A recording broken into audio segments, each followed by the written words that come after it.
Hello everyone, my name is Roshita Thomas. I am Assistant Professor in IPS Academy, Indore. I am here to teach you managerial communication. Now before starting with it, we will understand the importance of communication and what is actually communication.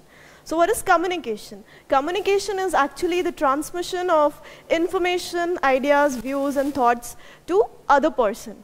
So communication means exchange of ideas, thoughts, views with one another. Now, communication is a very important factor which can make a person successful. So, one needs to possess good communication skills. When you possess good communication skills, that means you're able to express yourself, you're able to explain yourself very nicely to the other person, you're able to make yourself understand to other person very nicely or the way you wanted them to understand you. So communication is not only important in business, in industry, but communication, we use communication in our daily life as well. We communicate with our family, with our friends. We need to be, if we need to be successful in life, we need to have good communication skills. So first we'll understand the communication process. Now communication process, at least there should be two parties or two people involved in the process of communication. Now there is a sender and there is a receiver. Sender of the information, the sender is going to send some message or some information to the receiver of the message. The sender wants to send information to the other person, that will be the audience, that will be the other person, that is going to be the receiver of the message. Now sender has got some ideas, some thoughts, some views, some information that he needs to share with another person. So sender is going to encode those ideas, those thoughts and those messages into some proper sentences and proper phrases, and that is known as encoding the message. Encoding, so that the receiver understands in the same language the sender wanted him to communicate. So now sender is going to encode the message and he is going to adopt some message media. Now message media, the way with by which you want to send the communication, you want the communication to be received by the receiver. So with the help of message media, the message will be sent to the receiver, and on the other end, the receiver is going to interpret that message which is sent by him to the, which is sent by the sender to him. So now the receiver is going to decode that message. Now decoding means interpretation of the message. Interpretation and understanding the message sent by the sender. Receiver is going to decode that message. Now again some ideas, some thought process will comes in his mind. Now the receiver has got some ideas, some thoughts coming in his mind, or he is going to react to that message or that information. Now receiver starts thinking, and now the receiver's turn to give feedback to the sender of the message. Now receiver is going to encode that. Again encoding means using proper sentences, proper phrases, and convert your thoughts and ideas into some proper sentences and phrases so that the sender will understand. Now the receiver's turn to become sender actually, and the sender becomes the receiver here. Now receiver is encoding the message. With the help of feedback media, receiver is going to send the message to the sender. Now it's sender's turn to decode the message which is sent to him by the receiver. Now again some ideas, some thoughts will come in the mind of the sender, and he is going to react, he is going to give some feedback to the receiver. So communication is a two-way process, it's a continuous process. It's not a one-way process ki I have explained to you, I have said, I have talked to you, and that is enough. Now you're going to react. You're going to give some feedback, you're going to react to that message. Maybe a positive message, maybe a negative message, maybe a confusing one. Maybe the receiver is going to add some more information in the content or in the message, and he is going to give the feedback to the sender. So this is the communication process. Communication process involves the sender, receiver, ideas, encoding, decoding the message, message media, and feedback media. So now this communication is going to be effective, or the communication process will be successful only when you follow the 7 C's of communication. 7 C's of effective communication. Now communication, sometimes it is successful, sometimes it becomes a failure. So now what are the reasons of it? To make the communication more effective, we need to follow the 7 C's of effective business communication.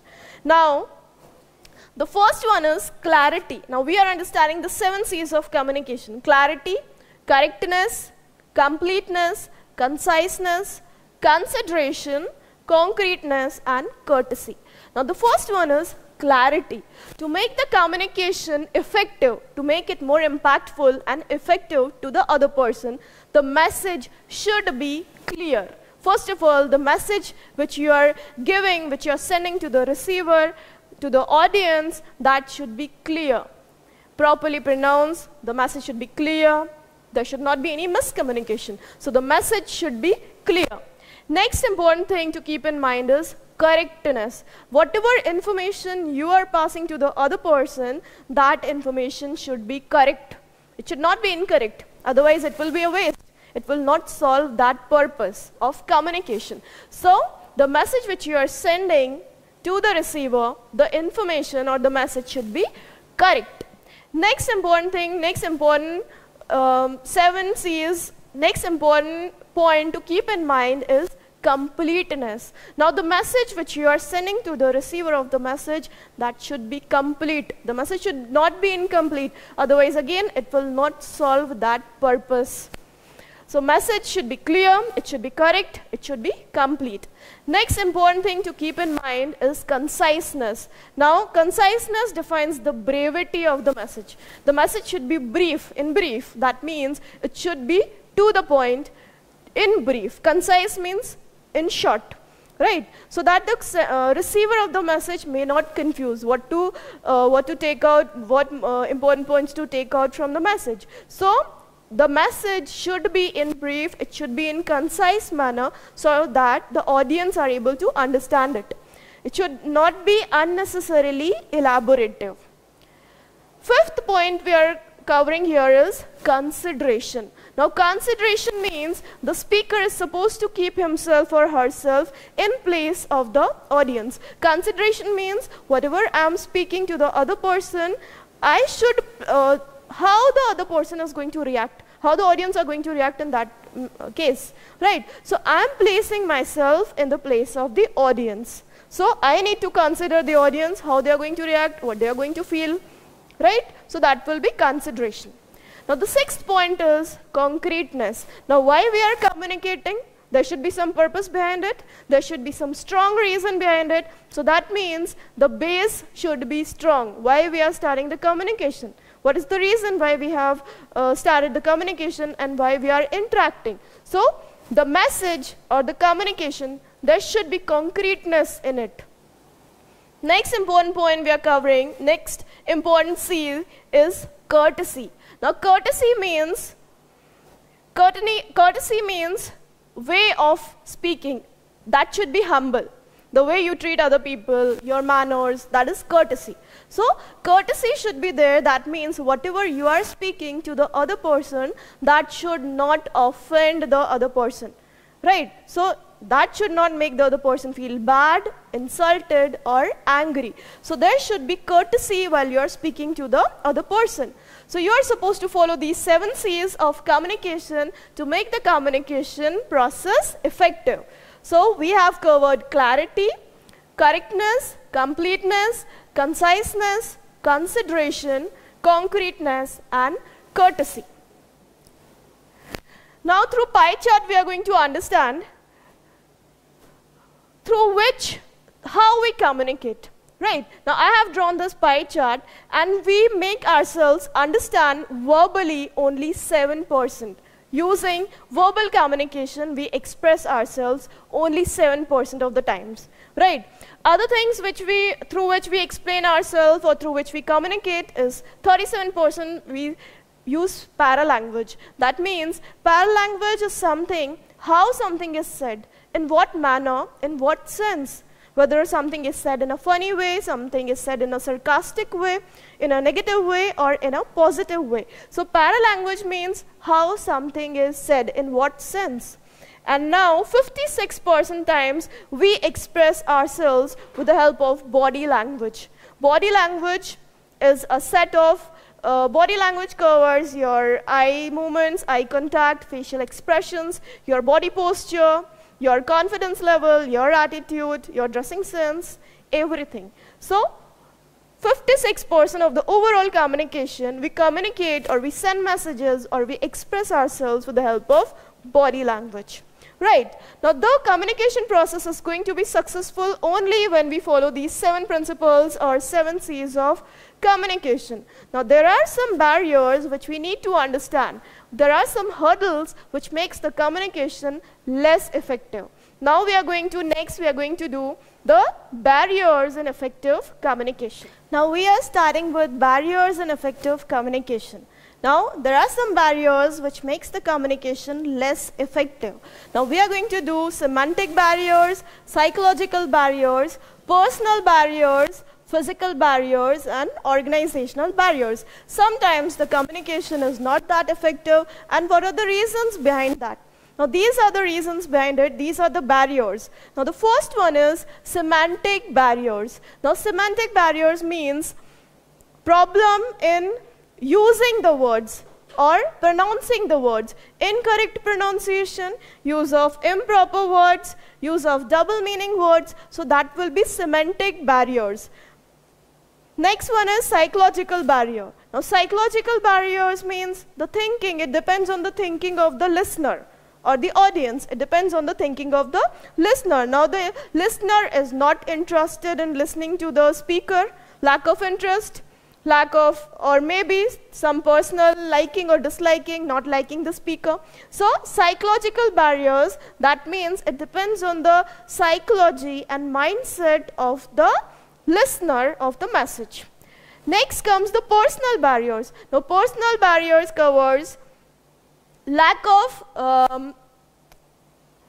knowledge of the subject, inattentiveness, and low grasping power. Now, inattentiveness of the listener. Inattentiveness, if the listener or the audience, they are not paying attention in the subject, they are not paying attention in what the speaker is saying, so that shows the inattentiveness of the audiences, and they may not get the exact message. What the speaker is trying to speak to them, they are not going to understand it. So, due to inattentiveness, the communication becomes failure.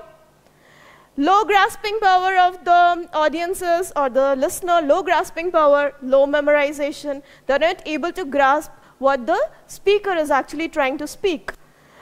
Then next, no knowledge of the subject, and maybe no knowledge of the language in which the speaker is speaking. So that is a hurdle, that is a barrier, and that shows the limitation, personal limitation of the listener to understand the subject.